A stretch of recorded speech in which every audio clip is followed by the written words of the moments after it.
tectonic plate, di mana lapisan yang kuat akan tergelungsur ke bawah menjadi akar dan lapisan yang lembut akan terangkat ke atas membentuk kawasan yang tinggi yang dikenali sebagai gunung. Akar inilah yang bertindak mencengkam bumi daripada sebarang gegaran. Contohnya, banjaran gunung tertinggi di dunia adalah Gunung Everest, iaitu setinggi 8.8 km dari paras laut. Namun para saintis mendapati gunung ini mempunyai akar sedalam 200 km jauh ke dalam. Fakta ini tidak diketahui sesiapa pun sehinggalah ditemui melalui bidang geologi moden. Namun menurut penulisan daripada Kamarul Azmi Jasmi dan Nordiana Hassan, iaitu profesor dan pensyarah daripada Universiti Teknologi Malaysia, perkara ini telah lama terkandung di dalam banyak ayat-ayat di dalam Al-Quran, antaranya seperti surah Al-Anbiya ayat 31 dan surah An-Naba ayat 6 dan 7. Dan telah kami jadikan di bumi ini gunung-gunung yang kukuh supaya bumi itu tidak bergoncang bersama mereka, dan telah kami jadikan di bumi itu jalan-jalan yang luas agar mereka mendapat petunjuk. Bukankah kami telah menjadikan bumi sebagai hamparan dan gunung-gunung sebagai pasak? 5. Kegelapan laut dalam.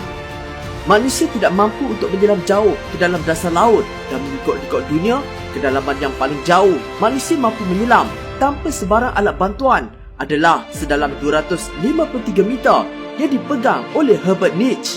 Namun beliau telah mengalami kecederaan dalam proses tersebut setelah terciptanya teknologi yang mampu membantu manusia untuk menyelam lebih dalam. Para saintis mendapati laut mula menjadi semakin gelap. Ini kerana cahaya yang melalui di antara molekul-molekul air akan berselerak dan diserap. Malah pada kedalaman 1000 meter, tiada satu cahaya pun yang mampu untuk masuk, di mana zon ini dipanggil sebagai abyssopelagic zone. Pada zon ini, korang takkan mampu untuk melihat tangan korang sendiri. Sebelum manusia menemui fenomena ini, Al-Quran telah terlebih dahulu menjelaskan tentang kejadian ini dalam surah An-Nur ayat 40. Atau umpama keadaan orang yang di dalam gelap gelita di lautan yang dalam yang diliputi oleh ombak bertindih ombak, di sebelah atasnya pula awan tebal. Demikianlah keadaannya, gelap gelita berlapis-lapis.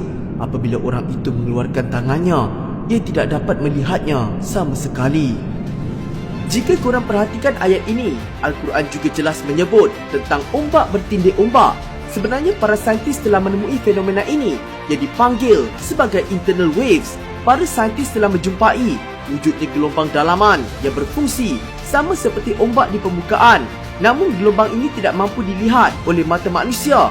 Sebaliknya, hanya mampu dikesan melalui alat-alat tertentu. 4. Teori waktu Albert Einstein. Fakta ni mungkin agak pening sikit bagi korang. Tapi fakta akan cuba terangkan seringkas yang boleh untuk bagi korang faham. Pada tahun 1916, seorang ahli fizik terkenal dari Jerman, iaitu Albert Einstein, telah menemui satu teori yang dinamakan sebagai relativity massa atau time relativity dengan formulanya E = mc². Dalam teorinya, Einstein mendakwa bahawa masa ini bersifat relatif, atau dalam bahasa mudahnya, masa bergerak berdasarkan kerangka rujukan ataupun sudut pandangan, point of view kita. Einstein mengeluarkan rumusan, semakin laju anda bergerak, semakin perlahan masa berjalan. Perkara ini juga dipanggil sebagai pelebaran masa atau time dilation. Sebagai contoh, jika korang berada di atas lori yang bergerak dengan kelajuan 50 km sejam sambil membaling bola dengan kelajuan 10 km sejam, pada pandangan korang, bola itu hanya bergerak 10 km sejam. Berbeza dengan mereka yang tidak berada di atas lori, mereka akan nampak bola itu bergerak dengan kelajuan 60 km sejam.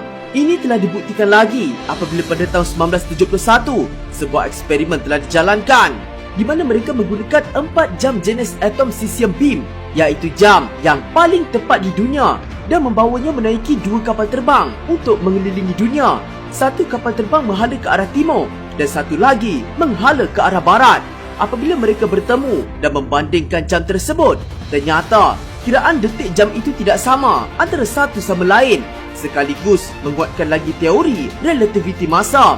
Sebenarnya Allah telah terlebih dahulu menyatakan tentang teori ini di dalam surah Al-Hajj ayat 47 dan surah Al-Ma'arij ayat 4. Dan mereka meminta kepadamu wahai Muhammad menyegerakan kedatangan azab, padahal Allah tidak sekali-kali akan memungkiri janjinya. Dan katakanlah kepada mereka, sesungguhnya satu hari dari hari-hari azab di sisi Tuhanmu adalah menyamai 1000 tahun dari yang kamu hitung. Para malaikat dan Jibril naik menghadap kepada Tuhan dalam sehari setara dengan 50,000 tahun. 3. Peredaran bumi dan matahari.